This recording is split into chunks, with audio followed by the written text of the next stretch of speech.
Maintenant, on va accueillir l'animatrice de la table ronde qui suit, Velna Borgel, qui est web designer, fondatrice de Wombat.io, qui va nous dire ce que c'est. Évidemment.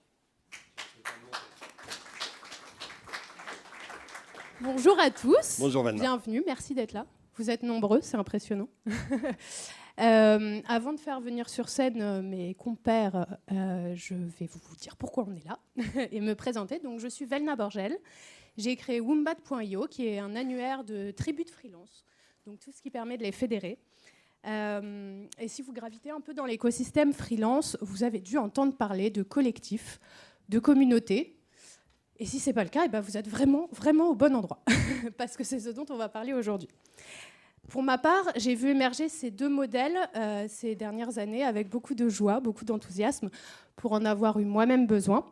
Et j'ai eu envie de leur donner plus de visibilité, de les accompagner, de créer du lien. C'est pour ça que j'ai créé Wombat. Et c'est pour ça qu'on est là aujourd'hui, parce que j'ai envie qu'on décortique ensemble un petit peu tout ce que permettent ces mouvements. Et j'avais envie de mettre à l'honneur les personnes que je vais vous présenter. Donc merci le SME de nous permettre ça. Ouais. Je vous propose de les faire monter sur scène pour qu'on les entende eux plutôt. Colline. Hey. Colline Didier, mesdames, messieurs. Ouais. Colline Didier, de Social Déclic. Je te laisserai dire un petit mot juste après. Je fais monter tout le monde. Anna Leconstant, qui est juste là. Auguste Marquez, la communauté est engagée. Et Laura, qui est juste là. Et bonjour à tous et à toutes. Bonjour à tous, merci d'être là. Vous n'avez que 2 micros pour 4 personnes, débrouillez-vous. Je suis très heureuse de vous avoir avec moi et j'avais envie de vous avoir avec moi parce que vous êtes tous des acteurs engagés de cet écosystème et que je pense que vous ouvrez vraiment, chacun à votre façon, la voie vers un monde du travail qui a le bon équilibre entre l'autonomie et la coopération, et c'est ce dont on a envie dans le milieu freelance. Donc merci à vous. Je vais commencer à vous cuisiner tout de suite avec une petite question. À votre avis, qu'est-ce qui fait que les communautés et les collectifs de freelance ont pris autant d'ampleur ces dernières années ? Qu'est-ce qui fait qu'elles ont pu s'installer dans l'écosystème freelance comme c'est le cas aujourd'hui ? Peut-être Laura ? Allez, t'es une des pionnières. Oui, la doyenne. Clairement, moi je représente du coup la Collab, qui est une entreprise collective de freelance en marketing, communication et digital. On va fêter nos 10 ans en mars prochain. Clairement, pour répondre à la question, je pense qu'il y a 10 ans, je ne pensais pas du tout qu'il y aurait autant de collectifs 10 ans après, et j'en suis très heureuse parce que je pense que c'est quelque chose dont on a vraiment besoin en tant qu'indépendant, mais aussi pour les entreprises. Et qu'est-ce qui a fait ce changement ? Très clairement, donc, le besoin des indépendants, le besoin des entreprises, la croissance forcément du freelancing en France qui n'était pas la même il y a 10 ans. Il y a 10 ans, pour mes mots, moi, on me demandait si j'avais pas réussi à trouver du boulot parce que j'étais freelance. Donc les choses ont beaucoup évolué positivement. Et je pense que globalement, toute l'économie collaborative, de partage, qui a été aussi rondement menée avec les plateformes, et aussi beaucoup de vagues d'associations qui ont été beaucoup imbriquées, qui a donné cet élan collectif dont, je pense, le monde du travail, mais le monde en général, avait besoin pour donner du sens et de l'utilité à chaque individu au sein du groupe, quoi.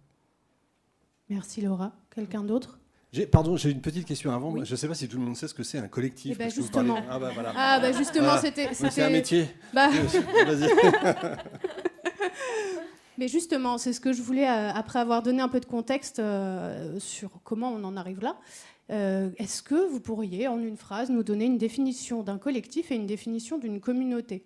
Alors, sur le collectif, peut-être Anna ? Oui, merci. Alors moi, du coup, je suis la fondatrice d'un collectif qui s'appelle Anoka. On est basé à Bordeaux et on est un collectif de freelance dans les métiers de la communication et du marketing. Et nous sommes tous et toutes spécialisés dans les sujets liés à la transition écologique et sociale. Pour moi, un collectif de freelance, alors évidemment, donner une définition en une phrase, c'est une gageure, comme tout le monde le sait. Mais je dirais que ce sont des gens qui choisissent de faire équipe ensemble. C'est-à-dire qu'on est tous et toutes freelance, on est toutes et toutes expertes d'un sujet. Et on décide de travailler ensemble sur des projets pour encore mieux accompagner nos clients et pour, par ailleurs, et si on prend une dynamique plutôt interne, ne plus être seul et s'éloigner justement de cet isolement qui souvent est synonyme du freelancing, mais qui tend à ne plus l'être, et heureusement, grâce au collectif et aux communautés. Mais voilà, pour moi, le collectif pourrait se résumer à la notion de faire équipe et de choisir les personnes avec qui on travaille.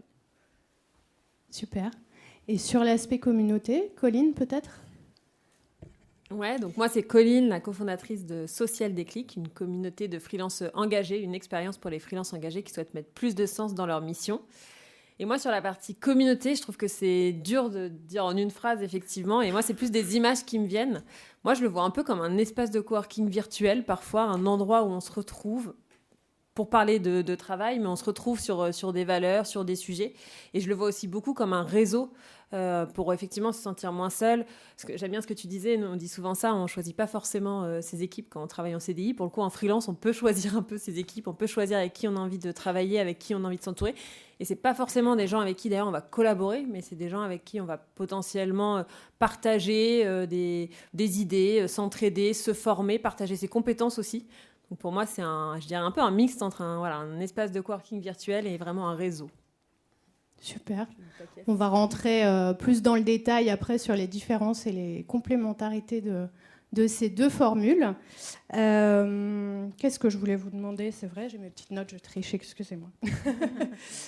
Donc, clairement, ces dernières années, dans la société, il y a eu un élan du freelancing, on l'a compris, mais les freelances, ils ont, au fil des années, éprouvé la solitude, éprouvé la difficulté à grandir dans leur activité, à être épanouis. Et c'est dommage parce que quand on se lance en freelance, c'est quand même ce qu'on recherche, cet équilibre. Et c'est là que vous intervenez pour les soutenir dans cette démarche. Et donc concrètement, moi, si je suis freelance et que je veux m'entourer, comment je fais ? Qu'est-ce que je fais ? Comment je vais choisir plutôt une communauté ou un collectif ? Est-ce que ça va dépendre peut-être de où j'en suis dans mon activité ? Est-ce que ça va dépendre de mon métier ? Auguste, est-ce que tu as un avis sur la question ? Un petit avis. Donc, je suis cofondateur de la communauté des engagés, qui est une communauté territoriale sur le territoire d'Aix-Marseille. Communauté des engagés, en fait, la mission qu'on s'est donnée, c'est de connecter des acteurs et des entrepreneurs, des indépendants, beaucoup d'indépendants, avec des projets à impact positif. Donc, ce qui attire justement ces publics vers notre communauté, c'est le côté... j'ai envie d'aligner mes convictions personnelles par rapport aux grands enjeux environnementaux, sociétaux, avec mon activité professionnelle, avec mon entreprise. Et ben en fait, il y a un bouche à oreille formidable qui se fait, puisqu'on s'est créé il y a un petit peu plus de 2 ans. Il y a 460 et quelques membres dans cette communauté. Donc, ça répond à un réel besoin. Et comment est-ce qu'on arrive à connecter justement ces personnes ? Tout simplement avec une bonne dose de convivialité. On organise tous les seconds mardis du mois un after work. Et c'est très simple. Les personnes viennent, boivent un coup, toujours sympa. Et, c'est important, ça. Et c'est très important. Et pitchent leur activité, leurs besoins et leurs préoccupations. Et d'autres sont là pour les aider. Donc, quelque part, je ne sais pas si vous connaissez le mot empouvoirment, qui est très laid, qui est la solution française à empowerment. C'est vraiment, ce que j'ai pu repérer, c'est vraiment une solution pour se donner du pouvoir et se connecter finalement à une chaîne de valeur sur un territoire donné. Merci Auguste. Je crois que ce qui vous réunit particulièrement tous les 4, c'est que vos membres rejoignent des valeurs et des humains avant de rejoindre des compétences, des métiers ou autres. Laura, est-ce que tu peux nous parler un petit peu des profils qui rejoignent la collab et pourquoi ils vous rejoignent ? Ouais. Je vais juste rebondir sur la notion de définition parce qu'en fait, vous allez trouver dans comment choisir, vous allez trouver réseau, communauté, collectif. Moi, je me suis définie comme une entreprise collective. Donc, c'est tout simplement, il y a beaucoup de mots parce que l'organisation n'est pas encore stabilisée, c'est des initiatives qui sont encore florissantes. Ce qui est important, c'est d'aller fouiller ce qu'il y a dedans, fouiller ce que vous souhaitez donner et avoir en retour. Et j'insiste sur le win-win pour trouver le bon réseau, la bonne communauté ou le bon collectif qui fait sens pour vous. Moi, la nuance entre communauté et collectif, je le vois juste dans la communauté, c'est se réunir, s'entraider, se parler, se connaître dans la vraie vie, prendre le temps de se connaître. Ça fait sens pour moi. Le collectif s'appuie la plupart du temps sur quand même une communauté. Je pense que l'un ne va pas sans l'autre. Et le collectif, ça va souvent juste dans l'étape d'après, dans le sens où on va se mettre en action et on va faire quelque chose ensemble, avoir un projet ensemble. Donc, soit un projet sociétal, donc défendre une conviction, mener des choses pour faire bouger les lignes. Par exemple, à la collab, c'est beaucoup sur les sujets sociaux et sociétaux des freelances, qui peut être parfois un public précaire. Quand même, c'est un nouveau statut, c'est un choix, un mode de vie professionnel mais aussi personnel. Et ça peut être aussi se mettre en marche et en commun sur des projets de clients, puisque nous, par exemple, on accompagne des clients et c'est ce qui nous fait vivre et ce qui nous fait exister ensemble au final. Donc, en tout cas, c'est se mettre en mouvement et en action. Et quand on rejoint une communauté, un collectif, etc., c'est pas pareil que de rejoindre une plateforme, puisque au final, ça ne marche que si vous y mettez du temps, de l'énergie, que vous prenez le temps de rencontrer des gens, que vous créez des liens, que vous créez votre famille professionnelle. Et c'est là que ça fonctionne. Généralement, je parle sous votre gouvernance, mais en gros, on n'a pas de commerciaux qui vont vous trouver des missions et des plateformes. C'est chaque freelance qui contribue à enrichir cette communauté, à enrichir les projets qui peuvent y circuler. Et donc, comment on les choisit ? On les choisit avec des gens impliqués, qui ont envie de faire partie de cette aventure. Voilà, tout simplement, sur les métiers qui nous représentent, marketing, communication, digital et aussi aujourd'hui RH et sales. Ok. Et donc la collab, c'est à l'échelle nationale. Il y a des branches... Oui, pardon. Non, mais du coup, ça fonctionne. Il y a des équipes locales. Exactement. En fait, ce sont des freelances qui lancent les collectifs La Collab en local. Donc, en fait, La Collab, c'est même pas un collectif, c'est des collectifs. L'ancrage territorial est hyper important pour notamment le côté apéro et convivialité.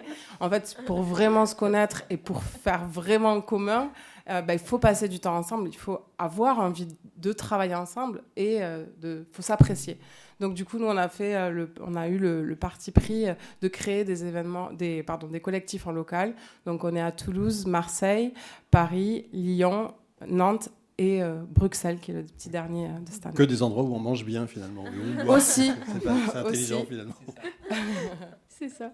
Et donc, quand même, pour que ce soit très clair, sur la notion de collectif, il y a une notion de clientèle, de métier et de trouver des missions. Je pense que c'est quand même les gens, je pense que Anna peut le confirmer aussi, les gens viennent à vous quand même avec cet espoir. Tu le confirmes, Anna ? C'est comment vous faites le tri, entre guillemets, comment vous choisissez chez Anoka les gens qui vont vous rejoindre ? Alors oui, en effet, évidemment, on rejoint un collectif de freelance ou on rejoint une communauté parce qu'il y a nécessairement ce qui nous réunit, c'est notre expertise et notre besoin de travailler quand même, et ensuite notre envie de travailler avec certaines personnes. Donc effectivement, ce sont deux sujets différents. Nous, chez Anoka, donc nous, on est 6 membres fondateurs et fondatrices du collectif.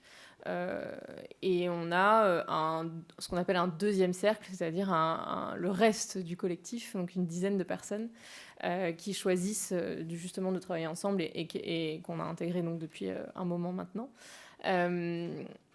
L'objectif de trouver des missions, il est là, évidemment. L'objectif d'aller chercher des missions ensemble, il est là. Mais je ne dirais pas que c'est la mission principale. Ce n'est pas la raison pour laquelle les personnes nous rejoignent. Ou en tout cas, quand on sent que quelqu'un a envie de nous rejoindre et qu'il ou elle n'est motivé uniquement par la recherche et surtout le fait de trouver des missions, c'est pas forcément ce qu'on recherche nous. C'est-à-dire que nous, on cherche d'abord des personnes qui ont envie de s'intégrer dans une vie collective et dans une vie de travail collectif. Et en fait, la recherche de mission, elle vient après. Et c'est un point hyper important. Au sein de notre collectif, on a choisi de n'intégrer personne qui se lance en freelance.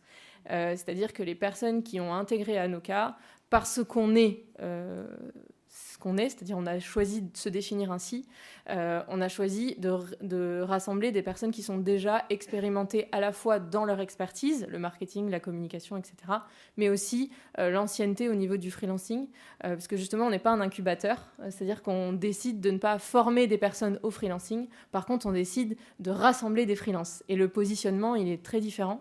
Après il y a des communautés qui existent quand on se lance dans le freelancing, et c'est super, et on est ravis qu'elles existent, mais nous c'est pas, en tout cas on ne s'identifie pas à ce système-là. Et je pense d'ailleurs que la notion de collectif et de communauté, elle est perméable. C'est-à-dire que nous, au sein du collectif, on a des personnes qui sont membres de plusieurs communautés. Et tant mieux, et on l'encourage, et c'est justement ce qui fait notre richesse et notre actualisation aussi, c'est de pouvoir se nourrir des mouvements aussi et notamment par exemple on a quelqu'un au sein du collectif qui est membre de Social Déclic, alors que voilà, on est aussi un collectif qui avons des valeurs similaires et un fonctionnement similaire. Donc voilà, bon, je pourrais dire encore plein de choses, mais... Mais je t'en prie, on a un peu le temps, ça va. 30 minutes. Et donc justement, c'est des choses qui sont complémentaires, les communautés et les collectifs. Au sein d'une communauté comme Social Déclic, par exemple, Colline, qu'est-ce qu'on peut trouver ? Est-ce qu'on va trouver des ressources ? Est-ce qu'on va trouver des moments ? Effectivement, plein de choses. Et je rebondis sur ce que tu dis. Nous, on a pas mal de personnes qui viennent nous voir. Alors nous, on est plus... Alors communauté collective, finalement, je ne sais pas quelle est la définition de quoi, je ne saurais pas dire. Nous, on est plutôt dans l'idée d'être assez ouvert pour justement attirer, de permettre à chacun et chacune d'aller vers plus d'engagement, quel que soit aussi son niveau par rapport à la compréhension des sujets ou ses étapes dans le freelancing. Et du coup, pas mal de gens viennent nous voir en disant, voilà, moi, je suis venue pour chercher des missions. Et en fait, j'y ai trouvé bien plus et bien d'autres choses qui m'ont permis de trouver des missions, mais que finalement, c'est vrai que ce que je ressens vraiment, ce que tu dis, nous, c'est beaucoup les échanges, le réseau, les contacts qui apportent des missions que quand ça nous arrive, nous, Social Déclic, d'avoir des missions qu'on va partager. Finalement, c'est peut-être 10% des missions que les gens ont via le collectif, parce que c'est vraiment les rencontres, les échanges. Parfois, c'est même, j'ai discuté avec un freelance qui bosse dans telle structure, ça m'a donné des idées de la contacter, et ça a découlé sur des missions. Donc c'est vraiment se dire que le réseau, l'entraide, la connexion, l'échange avec les gens, c'est aussi ça qui va vraiment vous aider à trouver des missions. Et du coup, chez Social Déclic, qu'est-ce qu'on trouve ? Alors, non, mais nous, on a trois piliers fondamentaux. Donc, la Social Déclic, c'est vraiment une communauté sur les valeurs de tous les enjeux sociaux et environnementaux aujourd'hui. Et du coup, il y a 3 choses qu'on essaye de faire. C'est d'abord l'entraide, sortir de l'isolement, se sentir entouré. Moi, il y a des gens, donc on a un Slack assez actif, qui me disent le matin, je me connecte sur Slack, j'écris pas forcément, mais je vois juste tous les messages et j'ai l'impression d'être dans une équipe, alors que je bosse chez moi, peut-être sans équipe, mais voilà, vraiment cette idée de sortir de l'isolement et avoir un sentiment d'appartenance. Ensuite, la deuxième chose, c'est tout ce qui va être la montée en compétences, la formation. Nous, on fait intervenir des experts et des experts tous les mois sur des sujets pour grandir sur le freelance for good. C'est comme ça qu'on appelle la partie freelance, en tout cas que nous, on a nommé la partie freelance engagée. Et on fait aussi beaucoup de partage de compétences. Vous avez beaucoup à vous apprendre les uns les autres, bien plus que vous l'imaginez, je pense. Donc nous, tous les mois aussi, on fait intervenir des membres sur soit leurs compétences, soit leur façon dont ils gèrent ils ou elles gèrent leur quotidien de freelance. Donc ça, c'est la deuxième partie. Et puis la troisième partie, c'est la partie mission. Social Déclic est partenaire de plusieurs acteurs de l'économie sociale et solidaire. On est ancré dans cet écosystème, donc on a des missions qui nous arrivent pour les membres du collectif qu'on va partager au collectif / communauté. Et puis aussi, on essaye de créer de la rencontre pour que des gens trouvent des missions. On répond à des appels d'offres aussi ensemble, donc on essaye de nous trouver des missions, mais faire en sorte aussi que les freelances se partagent des missions entre eux. On a un petit Slack pareil avec toutes les missions. On se rend compte qu'il y a autant de missions partagées par nous que par les membres. C'est vraiment cette idée aussi de se dire comment on peut s'entraider, se partager le réseau. Donc voilà tout ce qu'on y trouve. Et nous, du coup, on a un réseau qui est tous nos services sont en digital. On a pas mal de membres qui sont aussi dans des ruralités qui sont un peu éloignées des grandes villes. Donc ça nous tient à cœur de proposer tous les services aussi en numérique. Mais par contre, on a des référents et référentes en région pour animer la communauté. Donc on boit aussi des coups, quoi. C'est ce que je voulais vous dire. J'ai eu peur à un moment donné. On y vient, enfin. Voilà. Je me permets de rebondir sur la montée en compétences qui est commune à chacune de vos initiatives, je pense, et de rebondir sur ce qui a été dit dans l'intervention juste avant, à la question « Est-ce que le freelance est la perle rare ?» Je pense que le freelance est la perle rare parce qu'il est en montée en compétences justement permanente par rapport à un salarié qui reste peut-être des années au même poste sans se confronter au marché.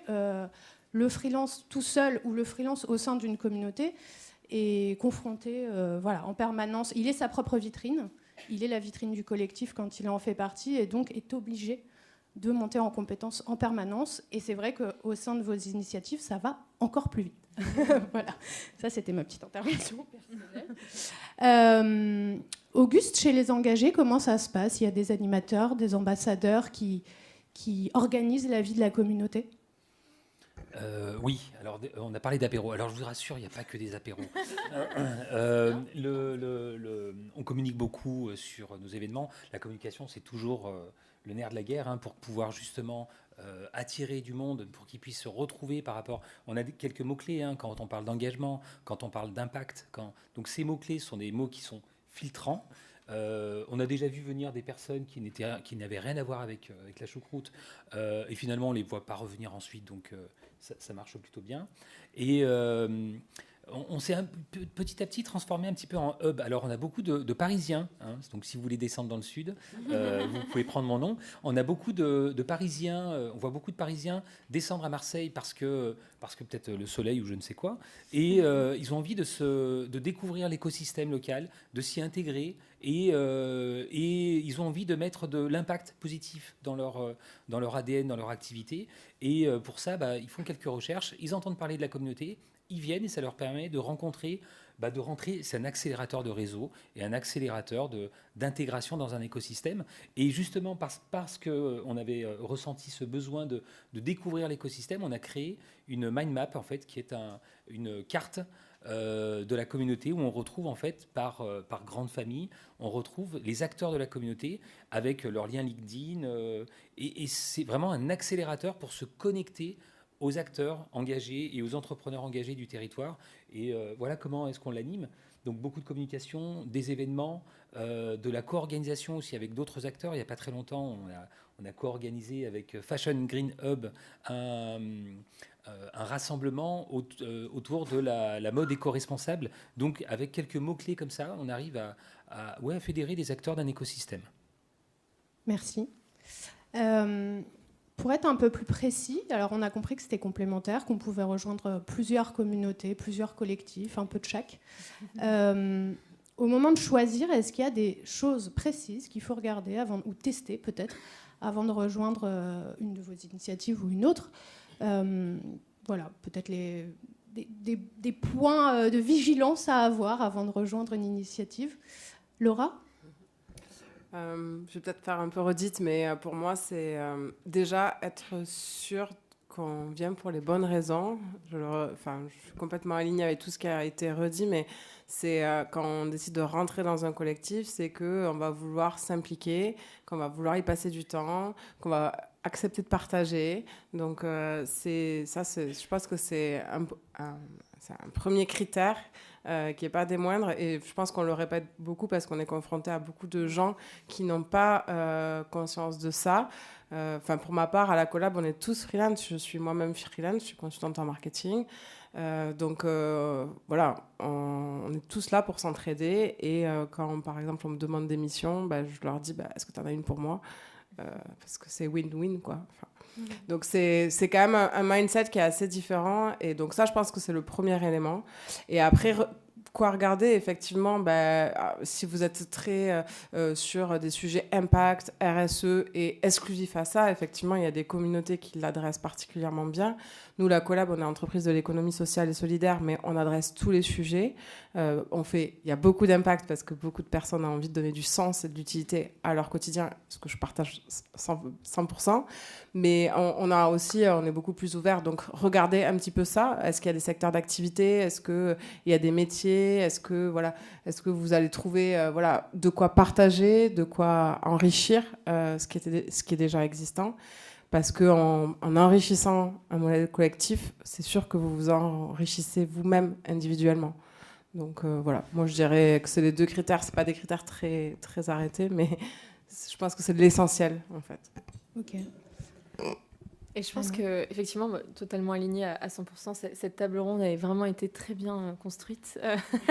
On est vraiment tous d'accord les uns avec les autres.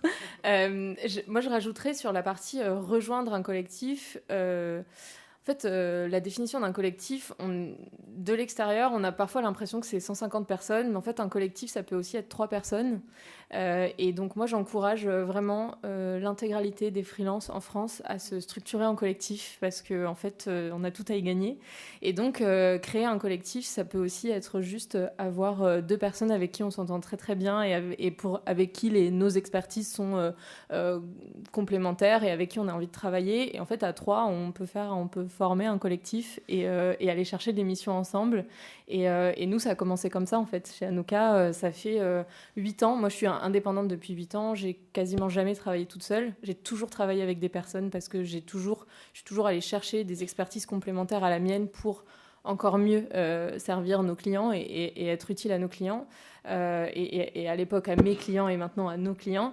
Et donc du coup, ça a vraiment commencé comme ça. On était un collectif sans se positionner comme étant un collectif, c'est-à-dire qu'on travaillait à 3, à 4, à 5, à 6. Et au bout d'un moment, effectivement, on s'est posé, on s'est dit, OK, maintenant on est 12.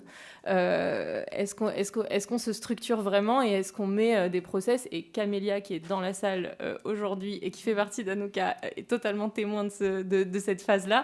C'est de se dire, OK, on travaille en sous-marin actuellement et on a plein de clients en commun. Bon, comment est-ce qu'on se structure maintenant, parce qu'on sent que voilà, maintenant on pose les bases et on a envie de se rendre entre guillemets public, mais cette face un peu émergée de l'iceberg, finalement, elle n'a pas vraiment nécessité d'être tout de suite dans l'immédiat. On peut très bien former un collectif avec 2 personnes avec qui on s'entend très bien, 2, 3, 4 ou 5. Et pour moi, en fait, le futur du travail, c'est aussi ça. Enfin, le futur du freelancing, c'est aussi ça. C'est justement de ne plus travailler de manière isolée, mais ponctuellement ou tout le temps, de travailler avec des personnes. Du coup, j'ai une question. Est-ce qu'à un moment donné, vous vous êtes posé la question, 3, 4, 12, de dire, tiens, on va créer une boîte et non pas rester 12 freelances? C'est peut-être idiot comme question. Bonne question. Très pertinent. C'est très pertinent. C'est pas que des questions idiotes. Oui, du coup, je trouve qu'aujourd'hui, on a quand même un écosystème actuel qui est extrêmement libre en France. C'est-à-dire que le principe de la sous-traitance, entre boîtes et entre, évidemment... Il faut qu'il y ait des entreprises qui existent, que chacune ait son entreprise individuelle ou son statut d'auto-entrepreneur. Aujourd'hui, on a quand même un contexte qui est extrêmement souple, c'est-à-dire qu'on peut très bien être un collectif de freelance sans jamais avoir créé de boîte ensemble. Il y a d'ailleurs des collectifs qui sont très anciens et qui ne fonctionnent que sur de la coopération et non pas sur une entreprise intégrée. Je dirais que c'est vraiment en fonction des choix de chacun. C'est-à-dire qu'il y a des boîtes comme la Collab qui sont bien plus anciennes et qui ont des structurations carrément plus avancées que certaines qui ne fonctionnent qu'en sous-traitance. Donc aujourd'hui, tous les modèles existent. Ce sont des modèles qui sont en structuration aussi et qui un jour, peut-être qu'on aura un statut de collectif de freelance dans la loi. Ce serait génial. Pour l'instant, c'est pas le cas. Mais voilà, aujourd'hui, il y a plein de modèles qui existent et il faut justement en profiter. Merci. Je peux peut-être rebondir aussi avec mon expérience. Clairement, moi, quand j'ai créé la collab, moi, j'avais posé l'idée de collectif directement parce que j'avais envie que les choses changent, que le regard du freelancing change. Et je sentais aussi que dans le milieu du marketing et de la communication, le modèle traditionnel des agences commençait à s'essouffler. J'étais assez précurseur puisque les gens me suivaient pas forcément sur toute la ligne. Mais donc, moi, j'ai créé quand même avec la volonté d'être collectif. Alors après, j'ai initialement créé un petit collectif à Toulouse où on était d'abord 3-4, puis 10-12. Et puis aujourd'hui, le fait que, la dimension que prend la collab, je ne l'avais jamais envisagée. C'est au bout de 5 ans, il y a eu un tournant où les gens ont commencé à déménager et dire « Moi, je veux faire la collab ci, moi, je veux faire la collab là. » Ah bon ? Et en gros, en fait, ce qu'ils voulaient dire, c'est qu'ils voulaient travailler en collectif et que de déménager, ils avaient peur de ne pas retrouver finalement cette famille professionnelle. Et quand même, créer un collectif, c'est un chantier quand même quand vous voulez faire rayonner. Et de le faire avec quelqu'un qui l'a déjà fait, pour eux, était plus rassurant. Donc c'est comme ça qu'on est passé en fait. Voilà. Mais moi, ça a directement été une entreprise. Il y a eu le sujet de la SCOP qui s'est posé pendant plusieurs mois. On est allé même jusqu'à rédiger les statuts. C'est le jour où on devait signer et qu'on n'a pas signé. Donc, donc j'aimerais bien qu'effectivement il y ait un statut collectif, parce que voilà, moi dans ma présentation, je me suis dit entreprise collective parce que en fait on se cherche et parce qu'on n'arrive pas trop à se définir exactement comment on est, quoi. Il y a plusieurs choses qui existent. Il y a encore un vrai chemin à faire sur ça. Et d'ailleurs, qu'est-ce que vous répondez quand on vous demande vous êtes une agence, c'est quoi la différence? Il y en a plein. on a des entrepreneurs, des indépendants, passionnés, impliqués, experts dans leur milieu. Donc on a des pépites, comme pour reprendre aussi la conférence d'avant, qui veulent travailler pour vous parce qu'ils ont décidé de travailler pour vous en tant qu'entreprise. Donc la meilleure main-d'œuvre, j'ai envie de dire, les meilleurs cerveaux aussi, le meilleur prix, parce que c'est toujours la capacité d'adaptation, c'est le bon profil pour le bon client, pour le bon projet, la flexibilité au bon moment. Pour moi, c'est idéal pour des entreprises qui ont envie de travailler avec des agences, de tester le modèle de collectif. Voilà, ils ont plein de choses à y gagner et je pense que la plupart l'ont bien compris aujourd'hui, même si nos clients, ce sont aussi les agences. Donc on peut aussi être plus fort ensemble entre collectifs, entre communautés et avec les agences. J'ai une presque dernière question. J'aimerais avoir votre avis sur, d'après vous, à quoi ça va ressembler ces modèles-là demain, dans 10 ans, dans 20 ans? Quel est l'avenir de ce genre de modèle? Auguste, je sens que tu as des choses à nous dire. La pression. En fait, par ailleurs, vous l'avez vu tout au début, je travaille pour une grande entreprise, je suis salarié et moi, cet univers, le freelancing, ça fait 5 ans que je navigue dans ces eaux-là et je kiffe, vraiment, je kiffe complètement. Et je ne peux pas m'empêcher d'imaginer que l'entreprise, elle aussi, va évoluer et l'avenir du travail, on parlait d'avenir du travail, il est multiple. Ça va dépendre aussi des personnes, parce que c'est pas tout le monde qui a envie de vivre avec une grande liberté et avec peut-être une difficulté en termes à la fin du mois, c'est pas automatique. Il y a ça, donc je pense que le travail, il est de plus en plus multiple. Il y a des slasheurs aussi qui font hybride et qui travaillent sur différents tableaux. Et en tout cas, il y a une chose qui est commune dans toutes les différentes formes qui sont en cours et qui vont arriver, c'est la liberté. Ce désir de liberté, de trouver du sens, de pouvoir avoir le luxe d'aligner ses convictions personnelles avec ce qu'on est en train de faire au niveau de son activité pro. Donc, dans tous les cas, la liberté sera une attente forte et je pense aux entreprises et la présentation qui a été faite tout à l'heure, les entreprises vont devoir tenir compte de ça, que ce soit par rapport à leurs salariés ou que ce soit par rapport aussi aux freelances qui vont travailler avec eux. Dans les entreprises, on voit c'est beaucoup la mode de faire renaître le collectif au sein de l'entreprise. Donc, ils s'inspirent aussi de ces créations comme nous, Ad-Hoc, pour essayer de redonner du sens et de la vitalité à leur synergie de groupe et à leur sentiment d'appartenance de leurs salariés. Pauline, peut-être ? Peut-être pour compléter aussi, je trouve que il y a une chose qui me semble aussi importante de dire, en tout cas nous ce qu'on voit souvent, c'est que c'est pas figé aussi. On peut être très bien freelance, puis repasser en CDI, puis repasser en CDD, et en fait c'est plus se poser la question de la manière dont on a envie de travailler, avec qui on a envie de travailler. Bon, je rabâche ça à chaque fois que je parle, mais on passe plus de 80 000 heures de sa vie à travailler, donc en fait c'est un vrai levier d'impact, c'est un endroit où on peut vraiment mettre de l'action, choisir en fait avec qui on veut travailler et comment on veut travailler, et que rien n'est figé. Et c'est pour ça que je pense que effectivement ça va beaucoup évoluer et de plein de manières différentes, parce que je pense que peut-être dans la vie au travail, on va passer par plein d'étapes différentes et ce sera beaucoup plus flexible d'aller de l'une à l'autre, et ça va peut-être être ce sera moins en tout cas séparé entre je trouve un travail en CDI ou je me mets à mon compte.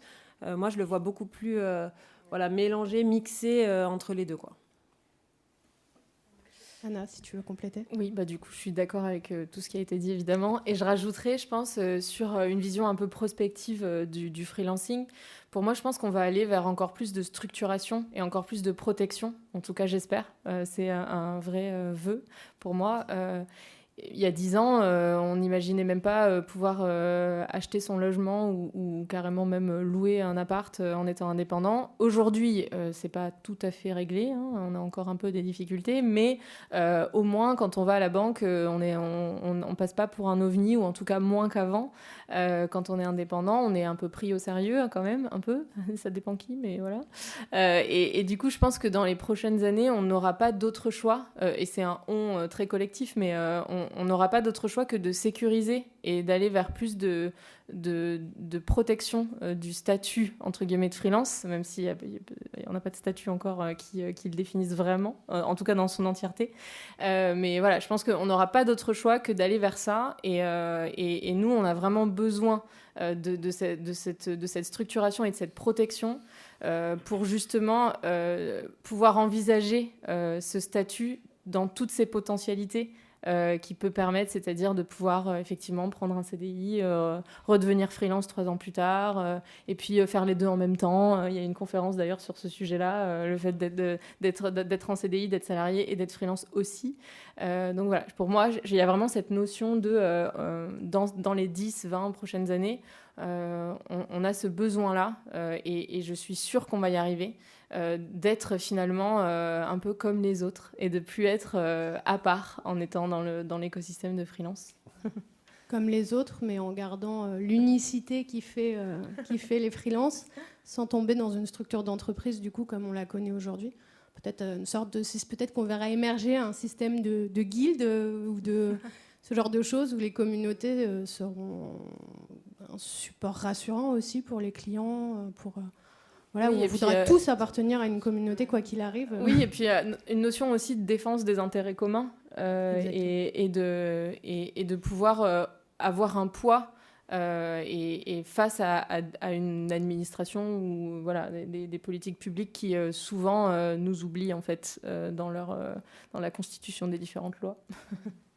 Oui, il y a un peu de travail, mais on y vient. Les freelances, vous êtes les rois du télétravail, on va dire. Dans vos collectifs, vous avez du coworking, vous privilégiez que les freelances bossent de chez eux ou chez le client? Comment ça se passe en règle générale, qui veut? Chez nous, on fait des coworking itinérants. Donc, une fois par mois, on se rejoint dans un coworking. C'est un camion qui passe Non, on se rejoint dans un coworking une fois par mois à peu près pour se voir, passer la journée ensemble, travailler ensemble. Après, quand on a la possibilité de travailler ensemble sur un sujet, un travail client, ça, on le fait. On va chez nos clients aussi, puisqu'on essaie d'être en proximité aussi.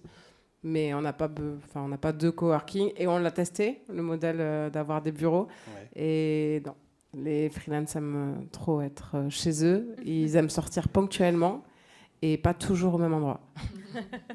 C'est pareil pour tous les autres? Oui, nous, on se voit... En fait, on n'a pas vraiment de fréquence définie, c'est-à-dire parfois on se voit 3 fois dans le mois et parfois on passe 2 mois sans se voir et ça change en fait pas grand-chose à nos vies, c'est-à-dire qu'on a évidemment des outils de travail collaboratifs parce que voilà, c'est comme ça qu'on travaille, mais on se voit pour travailler quasiment tous les mois, on se voit pour boire des coups évidemment parce que ça fait partie de la vie, on déjeune ensemble, etc. Et on se voit effectivement de temps en temps chez les clients parce que mais du coup moins en collectif parce qu'on a plus des relations entre guillemets individuelles avec les clients. Mais effectivement, ce côté travailler ensemble, ça veut dire travailler à distance, mais ça veut dire aussi travailler en physique. C'est quand même important. Et nous, on est basé à Bordeaux. On a un ancrage territorial sur la Nouvelle-Aquitaine, mais on a aussi des gens qui n'habitent pas forcément dans le coin. Et du coup, ces personnes se sentent autant appartenir au collectif que si elles étaient à Bordeaux avec nous pendant le déjeuner, quoi. Donc, Est-ce qu'il y a des questions dans la salle, pardon? Oui, monsieur. Je crois que le micro fonctionne, si vous voulez vous lever. Si vous voulez. Oui, on est un peu en retard par rapport aux États-Unis parce que je pense qu'on observe beaucoup la face visible de l'iceberg. Il existe aussi des squads, des bandes. Moi, j'ai une bande de freelance. Et en fait, j'invite tout le monde à être extrêmement curieux parce que pour moi, je pense que c'est un laboratoire social et que la manière dont on va expérimenter notre manière de travailler, elle est liée en fait à aller bien plus loin que ce qu'on nous propose. Donc, vous êtes dans tout ce qui est RSE engagé. Moi, je suis dans l'environnement du sport. Et il y a beaucoup d'environnements, même dans le secteur artistique, où il peut y avoir des freelances qui interviennent. Et je pense que c'est vraiment intéressant d'être curieux. Voilà. C'est quoi un band, la différence ? Alors, nous, on est une bande parce que moi, j'ai une caractéristique, c'est un peu la piraterie, c'est-à-dire que on a dans notre environnement, en fait, la créativité, elle compte beaucoup. Et dans les forces de proposition qu'on a, on a besoin de gens qui sont extrêmement audacieux, qui sont un peu borderline. Et donc, on est très agile dans notre manière de proposer nos services. Et donc, pour nous, il est important de ne pas avoir un cadre fermé. Et donc, on a une bande, comme dans une cité, des gens qui vont venir et qui vont se compléter. Dit comme ça fait flipper un peu. Mais Ouais, mais après, nous, c'est notre stratégie marche, de marque. c'est Et c'est notre... En fait, on est vraiment basé sur un aspect cerveau collectif. C'est-à-dire qu'à partir du moment où nous, on a une idée, on exécute avec nos outils, nos manières de faire. Et après, le client, il aime ou il n'aime pas. En tout cas, l'efficacité, elle est dans le résultat. Et donc, voilà, c'est pour ça que je pense que c'est important d'aborder ça, quoi. Excellent. D'ailleurs, donc, il n'y avait pas de questions. En fait, c'était juste pour rebondir, quoi. Ouais, c'est intéressant. C'est intéressant de voir ce qui se passe ailleurs aussi, aux États-Unis. Ailleurs, pardon. Oui, c'est un phénomène aussi qui a beaucoup grandi ces dernières années aux États-Unis. Et de toute façon, quel que soit le mot qu'on met derrière, effectivement, c'est cet esprit de se tirer les uns les autres vers le haut, de grandir ensemble. Je pense qu'au contact des autres métiers, on apprend aussi beaucoup sur le sien. Laura ? Je pense que c'est plein de mots, parce que par exemple, nous, à la collab, on a des squads. Ouais. Donc, c'est plein de termes, en tout cas, qui a pour vocation à dire qu'on se rassemble. Et effectivement, moi, tous les jours, je suis contactée par des gens d'écosystèmes super différents. Le dernier en date, c'était des notaires qui voulaient créer un collectif et qui me contactaient pour voir si je pouvais les accompagner, pour dupliquer ce que j'ai fait à leur métier. Mais je pense que ça touche vraiment, vraiment beaucoup de métiers différents. Donc dans le sport, dans l'art. Bon, dans l'art, je pense que c'était de l'historique au final, hein, dans les intermittents du spectacle, etc. Le collectif, ça vient de là. On aura une artiste tout à l'heure à 16h30. Oui, c'est ce que j'allais dire. Le terme collectif, on est habitué à l'entendre dans des milieux effectivement plus artistiques. Ouais. D'où le fait que je dise entreprise collective pour les clients, parce qu'en fait, ce collectif, ça renvoie à quelque chose de très informel et pas forcément très sécurisant pour des entreprises qui voudraient faire appel à nous. Et justement, la collab, c'est tout le contraire. C'est un outil pour les entreprises et pour les freelances pour pouvoir collaborer ensemble sereinement, qui correspond à tous les critères achats, etc. Donc, c'est vrai que... Oui, c'est un terme qui peut faire peur, mais maintenant qu'ils sont là, il va falloir s'y habituer. D'autres questions, peut-être ? Ou remarques ou... Non. Pas d'autres questions ? Avec la grande démission qu'il y a eu, dont tout le monde parle, là, vous avez dû voir une affluence record dans vos collectifs ? Oui. Bah, c'est vrai que nous, du coup, ça fait bientôt 4 ans qu'on existe et on voit vraiment... D'ailleurs, c'était au tout début du confinement et à cette époque-là, moi, on me disait déjà, bon, c'est un peu une niche d'aller dans le secteur de l'impact positif parce qu'il y a vraiment beaucoup de gens et on sent quand même aussi sur cette partie engagement un engouement, des questions qui se sont posées, notamment avec toute la période du confinement. Et effectivement, on voit de plus en plus de freelance, de gens qui viennent. Et moi, ce que j'entends beaucoup, c'est en fait vraiment un désalignement. Alors, c'est pour ça que on prône pas le freelancing à tout prix, c'est pas forcément la solution, mais c'est juste prendre le temps de se poser la question de qu'est-ce qu'on a envie de faire, avec qui on a envie de travailler, quel est le message qu'on a envie de passer et de quelle manière on a envie de travailler. Et moi, je vois beaucoup de gens effectivement qui se sont posés toutes ces questions et qui sont venus nous voir. Et certains et certaines qui sont restés freelance et qui adorent, d'autres qui sont repartis sur d'autres chemins. Mais on sent vraiment qu'il y a eu un peu un espèce de remue, de séisme, où tout le monde s'est posé un peu la question sur quel format, sur comment, sur avec qui travailler. Et du coup, maintenant, ça paraît... on est tous et toutes plus ou moins engagés ici. J'ai l'impression que c'est presque devenu aussi un sujet presque central maintenant. Je pense que ça va avec la notion de collectif, cette volonté de plus d'équilibre et donc d'avoir affaire à des sujets qui nous tiennent à cœur. Ouais. La RSE, c'est comme le digital, hein, ça va finir partout et c'est ce qu'on voulait, quoi. Et juste pour rebondir sur le côté boom du freelancing, je pense qu'effectivement, il y a eu un énorme boom, mais je vais légèrement noircir le tableau. Oui. Sur les, on va dire, 18 derniers mois, en tout cas, nous, à la collab, on observe un énorme retour au salariat. plein de gens pendant le Covid qui se sont lancés, voilà, parce qu'ils ne se retrouvaient plus dans les standards du salariat, dans ce qu'ils faisaient, dans l'entreprise dans laquelle ils travaillaient. On l'a rapidement évoqué, mais être freelance, indépendant, ça nous fait tous rêver par la liberté et l'autonomie que ça nous procure, mais il y a quand même un envers du décor qui peut être parfois assez compliqué sur les aspects financiers, voilà, le multicasquette, est-ce que finalement on ne fait pas plus d'heures que quand on était salarié, l'équilibre vie pro, vie perso, bon, c'est à chacun à s'endurcir et à s'organiser pour y arriver. Et là, actuellement, où on vit quand même une crise économique, c'est peut-être un peu plus dur pour certains freelances d'arriver à la fin des mois. Nous, on en fait notre cheval de bataille sur le collectif pour se dire qu'on est là pour s'entraider, ceux qui ont plus de boulot, qu'ils n'hésitent pas à renvoyer à ceux qui en ont moins. Mais en tout cas, voilà, c'est un grand boom, mais je trouve que là, il y a juste... je ne sais pas si les stats le diront, les chiffres le diront, mais j'ai l'impression qu'on est aussi sur un retour un petit peu au salariat. Ok, oui, on en parlera à 16h30 d'ailleurs. Ouais, donc c'est bien de dire aux freelances qu'il faut s'entourer, mais il faut aussi dire aux entreprises, aux institutions de les aider à le faire et de les accompagner dans cette démarche pour que votre mission soit complète. Oui, moi je rajouterais aussi, nous on accompagne à Bordeaux l'incubateur de l'Université de Bordeaux qui aide les étudiants à devenir étudiants entrepreneurs, donc c'est un statut à part entière. Et qui montent des projets. Et en fait, jusqu'à présent, les profils des étudiants entrepreneurs, il y avait beaucoup de justement entrepreneurs, c'est-à-dire qui créaient des marques de chaussures, des marques, toutes sortes de produits. Et en fait, de plus en plus, donc ces 3 dernières années notamment, on a de plus en plus de freelance et des étudiants qui ont envie d'être designers en freelance, qui ont envie d'être vidéastes en freelance, etc.